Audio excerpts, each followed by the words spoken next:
The sun was just touching the edges of the dusty market when Nalia arrived, her basket filled with yams and peppers.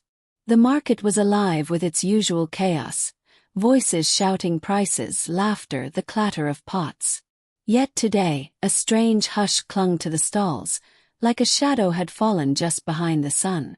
Nalia noticed it immediately. The air was heavier. Traders moved slowly, their smiles stiff, their eyes darting nervously at corners where she could see nothing. Then came the scream. A piercing cry tore across the stalls, cutting through the chatter. People froze mid-step. Baskets fell. Coins bounced and rolled across the dusty ground. At the center of the commotion, a woman lay collapsed, clutching at her chest, her eyes wide with terror. My son is gone," she wailed. The crowd parted in confusion. Nalia's heart pounded. She recognized the woman. Mama Dura, fierce and proud, the kind of woman who never flinched at anything until now. Her basket of yams lay overturned, scattered across the dirt. Flies circled lazily, yet no one moved to shoo them away. 2 market women tried to pull her up. "Hold her," one cried. Mama Dura lashed out with surprising strength, slapping hands away, her voice raw with grief. "They warned me. They told me to feed it. I refused." A hush fell again, not the normal pause after a tragedy, but a dense, living silence, as if the market itself had stopped breathing. From under a rickety wooden canopy, a woman sat perfectly still. Her dress was immaculate, her posture regal, her eyes sharp and unreadable. Madame Idera, the market elder, watched without a word. Nalia felt her gaze pierce through the chaos. She didn't move. She didn't comfort.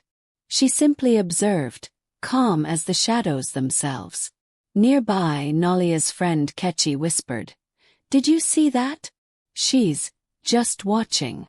"Yes," Nalia murmured. "It's like she knows everything." The crowd slowly began to disperse, yet whispers lingered.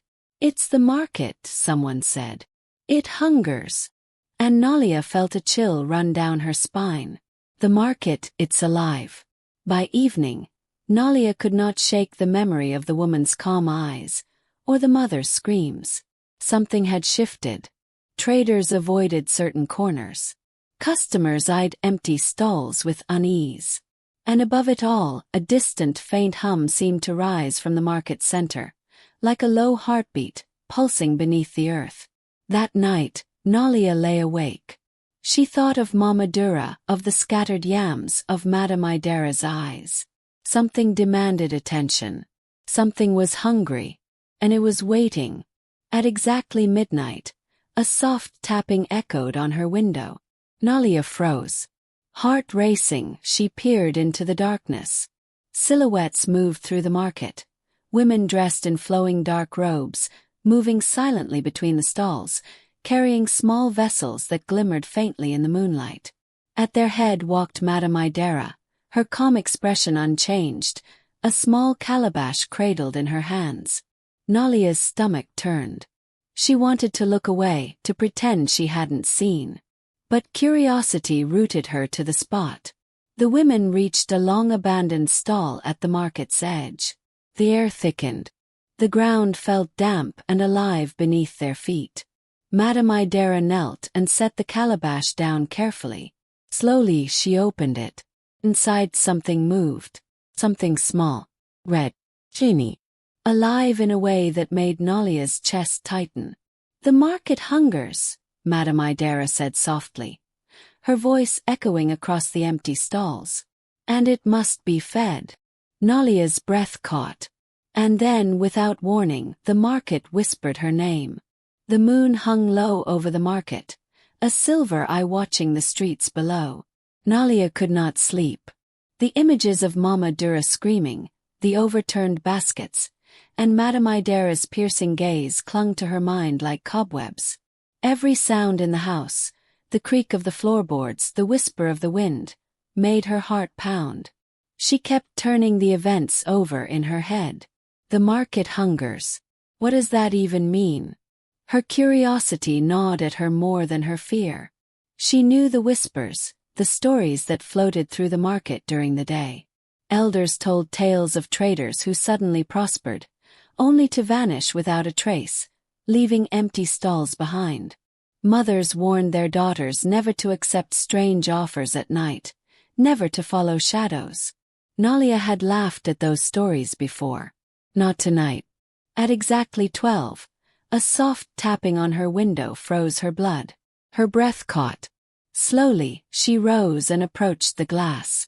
Beyond it, the dark silhouettes of women moved silently through the market.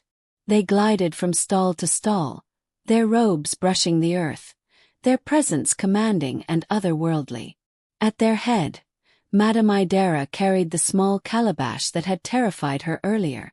Nalia's instincts screamed for her to stay inside. Yet something stronger than fear propelled her. She dressed quickly in dark clothes and slipped into the alley behind her home. Her bare feet pressed softly against the cool stones. Every step was careful, deliberate. She dared not make a sound. As she drew closer, she saw the group stop near a long-abandoned corner of the market, where the shadows pooled thickly between the stalls. Madame Idera knelt and placed the calabash on the ground, opening it slowly. Nalia's eyes widened as she saw a crimson cloth inside, damp and glinting in the moonlight. The air itself seemed to shiver. "The market hungers," Madame Idera whispered. Her voice was calm but carried a weight that made Nalia's chest tighten.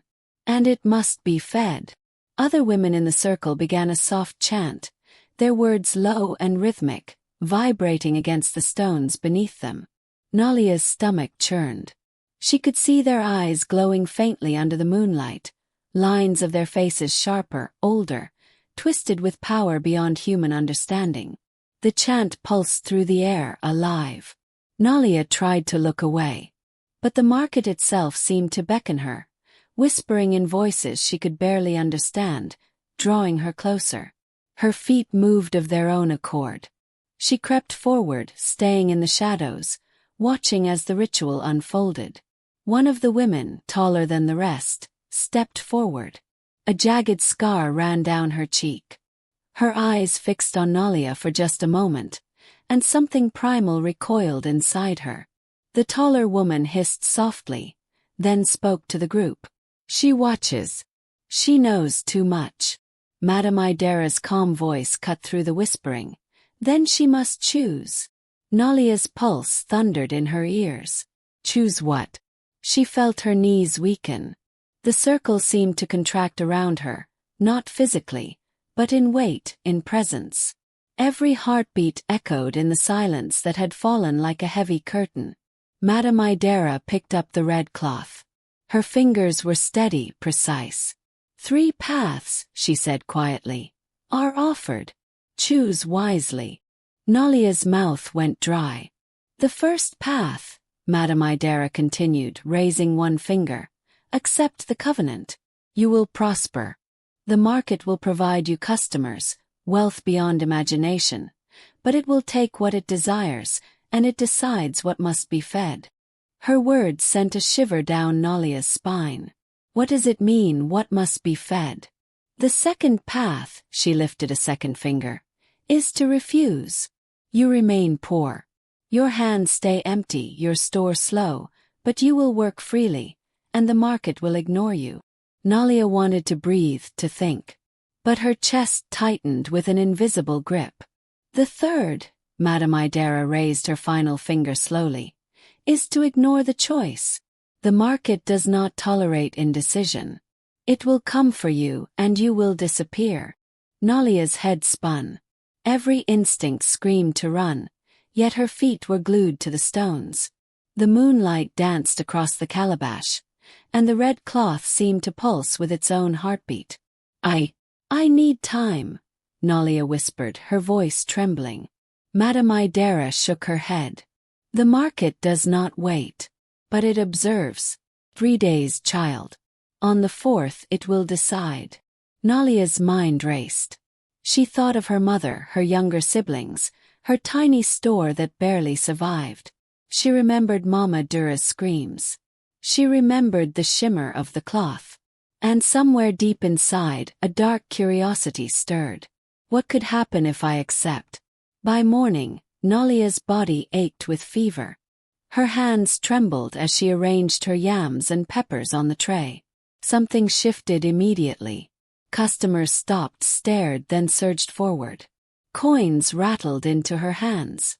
She sold more in an hour than she usually did in a week. Her fingers felt icy as she counted the money. Across the market, Madame Idera watched from her perch above a green-painted stall, her lips curling into a small, unreadable smile. Ketchy rushed to her side. "Nalia, what did you do?" I didn't do anything," Nalia whispered, though her stomach twisted with unease. "Be careful," Ka said, her eyes wide. "The market gives fast, but it collects faster." The day dragged on like a fever dream. Nalia could barely focus. Every coin felt heavy, every smile of a customer suspicious. That night, she locked her door and hid the money under her bed. She prayed, begged silently, swore she would refuse the covenant. But sleep refused her. In her dreams the market spoke. Whispers of yams, coins, red cloth, and screaming mothers floated through her mind. And a single voice, calm yet commanding, echoed in the corners of her consciousness. The market tests all who watch, all who refuse, all who hunger. When morning came, there was a knock at her door. Urgent, loud. She opened it to find two women, not from the market but from the village guard. "Are you Nalia?" one asked. "Yes," she said, confused. "There's been a report," the officer said carefully. "A child has gone missing." Nalia's heart stopped. Not again. Not like Mama Dura's son. The village had never been quieter. The market, once alive with laughter, haggling and shouting, now pulsed with a strange, expectant silence. Even the morning sun seemed hesitant to shine over the stalls. Nalia felt it immediately as she approached the heart of the market, a tension in the air so thick, she could taste it, bitter and metallic on her tongue. Her hands trembled as she carried a small bundle of offerings, yams, palm oil, and a single white cowrie, a token her grandmother had given her years ago, whispering, "For protection, child. Always carry truth." The moment she stepped onto the cracked stones, the world seemed to bend around her. Shadows lengthened unnaturally, reaching toward her like fingers. And then from the highest stall, a voice echoed, cold, deep, impossible. "I am the market," Madame Idera said, stepping from the shadows. Her form had changed. No longer human, her skin shimmered like dark glass, her eyes glowing red, pupils like molten gold. "I feed on your fear, your silence, your obedience. Do you come to feed me, or to defy me?" Nalia swallowed, her mouth dry. Every instinct screamed to run, yet her feet remained rooted. She held the cowrie tightly, feeling its smooth surface grounding her. "I come to end it," she said, her voice steadier than she felt. "I will not feed you with fear anymore. I will not let children, mothers, families pay for your hunger." A low, rumbling laughter filled the market. Shadows twisted and coiled, rising from the earth. Stalls groaned as if alive, the wares rattling violently. The other women, once robed in black, stepped forward, their eyes glowing like coals. "You think bravery breaks hunger?" Madame Idera hissed. "You think a single heart can undo centuries of devotion, of blood?" Nalia's stomach tightened. Memories flashed in her mind. Mama Dura's grief, the vanished children, the terrified whispers of the elders. But she also remembered her grandmother's words. "Blood remembers lies, but truth remembers blood." The market survives because people feed it deception, not courage. Nalia lifted the cowrie high. "The market survives because you feed it. And I refuse to feed it anymore." The ground trembled. Shadows shrieked and writhed, whipping around her like a storm. The calabash from the ritual 3 nights ago levitated, spinning slowly in midair, dripping crimson liquid that sizzled as it hit the stones. The chanting women collapsed, clutching their heads, their power destabilizing in the face of her defiance. Madame Idera screamed, a sound that split the air. No. They must fear me. They must obey. Not anymore, Nalia shouted. She flung the cowrie onto the cobblestones. It shattered into fragments that sparkled like fractured stars. The market shook violently, as though the very bones of the earth were rearranging. Stalls toppled, shadows dissipated, and the red liquid evaporated into mist. For a heartbeat, silence reigned. Then a low bell rang, not a warning but a final toll. The shadows receded. Madame Idera fell from her perch, collapsing to the stones. When the villagers rushed forward, she was gone, leaving behind only dust. The robed women slowly rose, blinking, disoriented. Their eyes were normal again, human, confused, free. Whispers of awe and disbelief ran through the market. Children dared to run between stalls. Mothers laughed softly, hugging their young. The air itself felt lighter, as though a long-held breath had been released. Nalia looked around, her chest heaving. The market was no longer alive with hunger. It was simply a market again, filled with goods, traders, and life. The memory of the covenant, the fear, and the rituals seemed distant, almost unreal.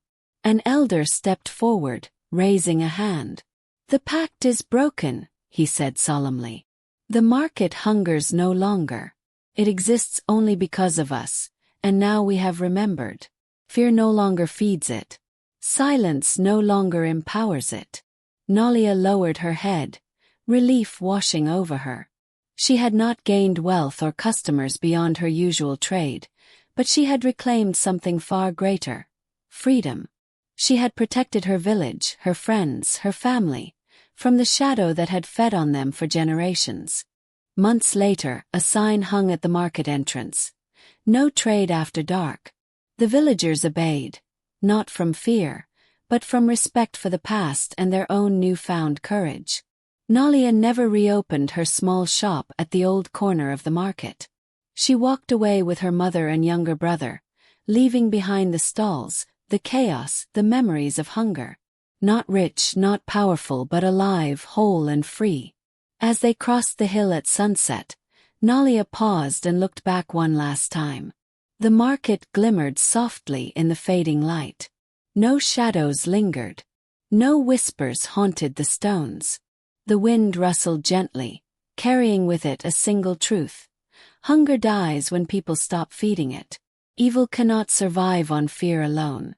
And with that, Nalia turned, her heart steady, her family safe, and walked toward the dawn, a dawn that promised courage, wisdom, and freedom.